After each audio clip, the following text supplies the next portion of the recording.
먼저 보면은 이제 저희가 메인으로 다룰 거는 화학이랑 생명과학, 케미스트리랑 바이올로지인데 웬만하면 수학 같은 경우는 거의 이제 문제가 되는 경우는 거의 없기는 해요. 근데 우리가 한국에서 수학을 아예 안 했거나 혹은 나는 수학을 좀 오래전에 했는데 혹은 문과였는데 영국에 갔을 때 파운데이션 과정이 괜찮을까요? 간혹 물어보시는 분들이 뭐 대부분 물어는 보세요. 근데 그 부분에 대해서는 이제 수학 같은 과목은 뭐 내가 만약 걱정이 되면 미리 한번 용어 정도를 훑는 정도로만 하면 되실 것 같고 혹은 갔을 때 나는 수학 공부는 별로 신경을 안 쓰고 싶다라고 하면은 그냥 학교에서 사용하는 교재 정도를 문제 정도를 먼저 풀어보고 가면 수학 공부하는 데는 전혀 문제가 없으실 거예요. 내가 수학을 구문 수학 옛날에 풀었던 거 있죠. 이제 그런 거 할 수 있으면은 웬만하면 다 할 수 있습니다. 네. 그렇기 때문에 수학에 대한 걱정은 조금 내려놓으시고 그냥 용어를 잘 정리를 하고 그거에 대해서 기초적인 거를 잘 쓸 수 있고 내가 학습할 준비가 되었다면 이제 수학은 크게 걱정을 하거나 스트레스를 받으실 필요는 없다는 말씀을 먼저 전달해드리고 화학이랑 바이올로지 관련해서 전달을 해드릴게요. 첫 번째 과목은 네.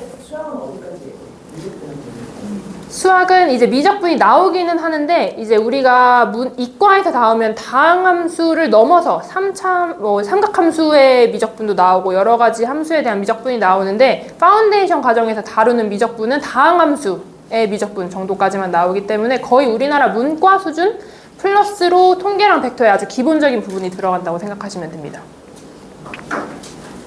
자, 그래서 이제 화학 과목에 대한 이야기를 먼저 할 텐데 이건 이제 목차예요.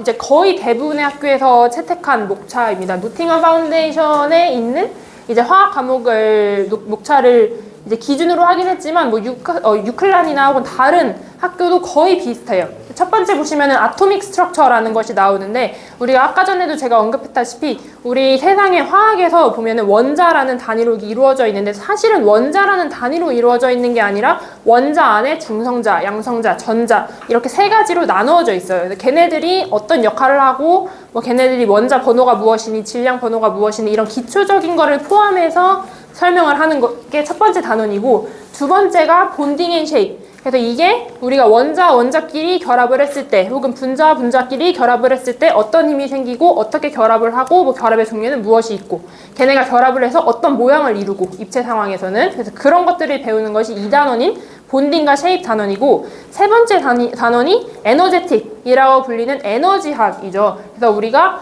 열 에너지의 관점에서 봤을 때 내가 이 반응을 해서 열이 방출되는지 혹은 흡수되는지를 보는 게 이 단원이고 여기까지가 대부분의 학교에서 중간고사 범위입니다. 화학에서는. 그리고 그러고 나서 나오게 되는 게 키네틱스 앤 이퀴빌리움인데 우리가 조금 전에 배웠던 중간고사 1학기에 배웠던 에너제틱을 바탕으로 하게 되는 과목인데 열 역학이라고 하죠. 그래서 열이 이동될 때 혹은 우리가 반응이 될 때 반응 속도가 어떻게 하면 빨라질 수 있는지 반응 속도가 어떻게 하면 느려질 수 있는지 배우는 게 키네틱이고 이퀴빌리움은 반응이 될 때 어떤 평형 상태를 이룰 때 이 평형 상태가 뭐 왼쪽으로 갈지 오른쪽으로 갈지 등등에 대해서 배우는 것이 이퀴빌리움 파트고요. 여기까지 생각을 하면은 거의 우리가 생각하는 화학이 약간 계산 혹은 좀 약간 복잡한 거가 여기서부터 들어간다라고 생각을 하시면 돼요. 그러고 나서 나오는 게 애시드 앤 베이스. 그래서 우리가 흔히 아는 산과 염기죠. 우리가 산이라고 하면은 되게 신 거, 레몬 이런 거 생각하시면 되고 염기라고 하면은 비눗물 보통 생각을 하실 텐데 우리가 얘를 화학적으로 가지고 와서 산과 염기가 반응을 하면 어떤 반응이 일어날지를 이제 식으로 보고 그래프로도 보고 그리고 이제 시약 같은 실험으로도 보는 게 애시드 앤 베이스 파트고 그 다음이 리독스. 사실 리독스라는 거는 산화 환원에 합친 거예요. 리덕션과 옥시데이션의 합친 거라서 산화 환원 반응이 무엇이고 걔네들을 또 어떻게 뭐 식으로 나타내는지 이제 그런 거를 보는 게 리독스고 여기까지가 하면 일반 화학은 정리가 되고 그 다음부터는 유기화학 관련이에요. 올가닉 케미스트리라고 하는데 올가닉 케미스트리는 우리가 흔히는 탄소에 관한 화학 혹은 탄소에 관한 과학이라고 이야기를 합니다. 이때부터는 탄소가 중심이 돼서 이 안에서 나오는 것은 걔네가 어떻게 생겼으면은 걔네 이름이 무엇인지를 보는 게 제일 먼저 보는 게 첫 번째 단원이고 그러고 나서 마이소머리즘이라고 이건 이성질체 관련된 거고 그 다음에 우리가 파운데이션에서 다루는 거는 알케인, 할로알케인, 알킨, 그리고 알코올까지만 다뤄요. 보통 여기서 A레벨은 이 뒤에 쭉쭉쭉 뭐가 더 있는데 파운데이션 과정에서는 유기화학에서 다루는 굉장히 기초적인 것만 다룬다라고 알고 계시면 되겠습니다. 그 유기학을 굉장히 좀 어렵다고 생각하는 사람들이 있는데 이 부분은 왜 그렇죠? 아무래도 처음 접하기 때문에 가장 어렵다고 생각을 하겠죠. 아마 중학교든 고등학교 과정을 거치면서 문과 친구들이든 이과 친구들이든 아마 여기까지 리독스까지는 어떻게든 한 번씩은 들어봤을 거예요. 산이 뭔지 염기가 뭔지 한 번씩은 들어봤을 거고, 뭐 이과 친구들 같은 경우는 산화가 뭔지 한원이 뭔지 한 번쯤은 들어봤을 거고, 뭐 원자가 뭐고 분자가 뭐고 이런 거는 한 번씩은 들어봤을 텐데, 올가닉 케미스트리가 어렵다고 느껴지는 이유는 처음 보는 것이기 때문이죠. 나는 배운 적이 없는데 이거는 대학교 가서나 배운다고 생각을 했는데 내가 지금 해야 되네 라고 하니까 어렵게 되는 거지, 사실 파운데이션 과정에서 배우는 올가닉 케미스트리는 정말 기초가 되는 파트라서 그냥 기초가 되는 올가닉 케미스트리만 배우기 때문에 어렵지는 않아요. 어려운 내용은 아닌데 아무래도 처음 접하다 보니까 그냥 뭐 그런 리액션이라던가 아니 그런 메커니즘을 적는 거가 생소할 수는 있죠. 근데 올가닉 케미스트리는 제가 학생들한테 얘기하는데 새로운 언어를 배우듯이 공부를 하라고 이야기를 해요. 그래서 우리가 영어를 처음 배울 때 A, B, C, D 모르는 상태로 책을 읽진 않잖아요. 그렇기 때문에 A, B, C, D부터 그거 배우고 나면은 우리가 단어 배우는 것처럼 차근차근 하다 보면은 아마 그렇게 어렵게 이제 문제가 생성되지는 않고 있습니다. 생소하니까 해봤던 경험이 없으니까 왜 이랬던 것 같아요. 예. 그리고 잠시만요. 그래서 쭉쭉 두 번만 더 늘려주시대요. 네. 얘는 저희가 학교에서 나눠준 모의고사 시험 문제가 이렇게 나올 거야 라고 하면서 문제를 줬던 거에 대해서 이제 화학 과목에 대해서 예시 문제를 좀 가지고 왔는데요. 보면 이런 식의 문제가 나온다 정도로만 알고 계시면 될 것 같아요. 첫 번째 문제 보면 뭐 얘네들이 갖고 있는 아톰 중에 원자 중에 누가 제일 많은 중성자 수를 가지고 있어? 라는 질문이에요. 이 질문 같은 경우는 내가 위에 적혀 있는 게 질량수를 말하는 거구나, 그리고 질량수는 양성자 수와 중성자 수를 더한 거구나 라는 것을 잘 알고 있으면 쉽게 풀 수 있는 문제죠. 원소 기호나 첫 번째 1단원에 대한 내용이 잘 알고 있으면. 두 번째 문제 보시면 얘네가 보론이 왜 베릴륨보다 더 낮은 first ionization 에너지를 가지고 있어 라는 문제인데, 이 파트는 제가 수업 시간에 굉장히 많이 이제 강조를 하는 단원이죠. 그래서 first ionization 에너지가 무엇인지에 대해서 정의를 잘 알고, 얘네들이 경향, 트렌드는 어떻게 되며 그 경향을 거스르는 애들이 몇몇이 있어요. 그래서 그 예외가 있을 때 그 예외의 이유는 무엇인지 각각의, 그래서 그거를 보통 수업 시간에 이 파트는 항상 이제 거의 매번 항상 모든 학교에서 시험 문제에 나오거든요. First Ionization Energy 같은 경우는. 그래서 이 파트는 거의 제가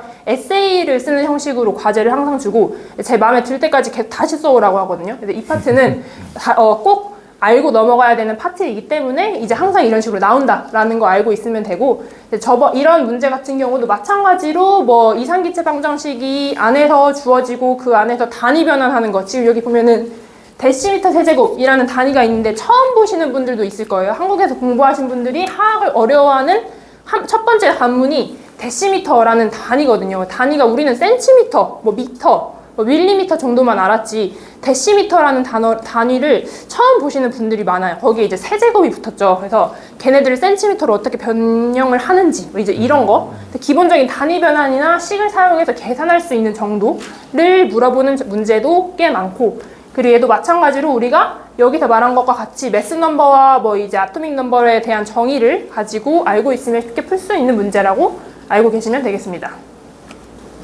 네, 그래서 여기까지가 화학에 관련된 내용인데, 그래서 앞에서 방금 전에 문제 보면 아시겠지만 웬만하면은 내가 정의가 중요한 단원에서는 정의를 확실히 알고 있어야 되고, 개념이 그 정의를 바탕으로 문제가 나오기 때문에 이제 그런 기본적인 거, 기초적인 거가 확실하게 되고 문제 풀이를 하면, 뭐 문제 풀이까지도 솔직히 시험을 준비하면서 그렇게 큰 필요는 없다고 생각을 하는 게, 정의만 정확하게 알고 있으면 풀 수 있는 문제가 대부분이라서 어려울 수 있지만 그 정의를 잘 알고 그걸 문제에 적용하는 형식으로 공부를 하시면 되겠다라는 말씀을 전달을 해드리면서 다음 과목으로 넘어가 볼게요. 바이올로지인데, 바이올로지는 화학보다는 이제 단원 수가 많기는 하죠. 그래서 첫 번째 단원은 마찬가지로 셀, 우리가 화학에서 처음에 다른 거 다 하기 전에 원자의 구조가 어떻게 생겼는지, 걔네가 뭐 하는 애들인지 봤던 것처럼 바이올로지도 걔네들을 이루고 있는 기본 단위가 세포라는 생명체의 기본 단위가 있는데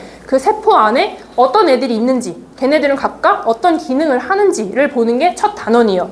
그걸 하고 나게 되면은 이제 식물세포에서 이루어지는 광합성, 포토신테시스, 그리고 이제 그 세포 안에서 이루어지게 되는 세포 단위의 레스피레이션, 호흡 과정에 대해서 조금 자세하게 배우고 뭐 이때 뭐 사이클이라던가 설명을 해야 되는 파트들이 굉장히 많기 때문에 학생들이 이 파트를 굉장히 지루해해요. 왜냐하면 이건 나와 관련이 없기 때문이죠. 이 밑에부터는 쭉 보면은 다이제스티브 시스템, 소화기네? 내가 소화를 시키니까 좀 관심 있게 들어요.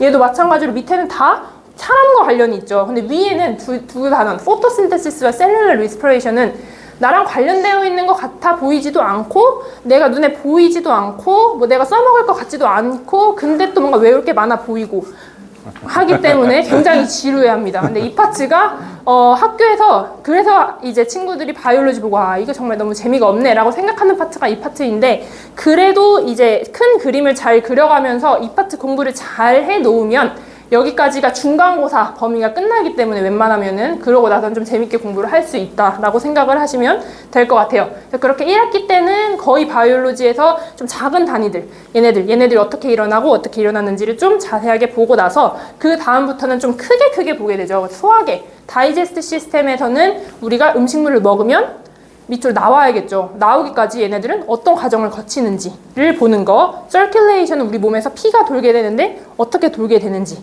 레스피레이션 같은 경우는 우리가 호흡을 해야 계속 살아갈 수 있는데 그 호흡은 어떻게 해서 계속 되어갈 수 있는지 등등등을 해서 쭉 보는 게 nervous system까지는 이제 인간 신경계니까 사람의 이제 개에 대해서 배우게 되고 이제 그 밑에는 조금 약간 섹션으로 작은 섹션으로 나눠서 뭐 셀 디비전 세포가 어떻게 분열하는지 우리가 흔히 알고 있는 체세포 분열, 감수 분열 관련했던 거 이제 그런 거 배우는 파트고 지네틱스는 유전인데 한국에서 배웠던 유전과는 조금 달라요. 그래서 뭐 완두콩 뭐 했던 거 이제 그런 것만 보는 것이 아니라 DNA는 어떻게 생겼는지, RNA는 어떻게 생겼는지, DNA가 복사될 때 어떻게 복사가 되는지 등등을 보는 게 지네틱 파트고 호르몬이랑 이뮤니티는 뭐 면역계와 호르몬에 관련된 이름과 같이 내용이라고 보시면 되겠습니다.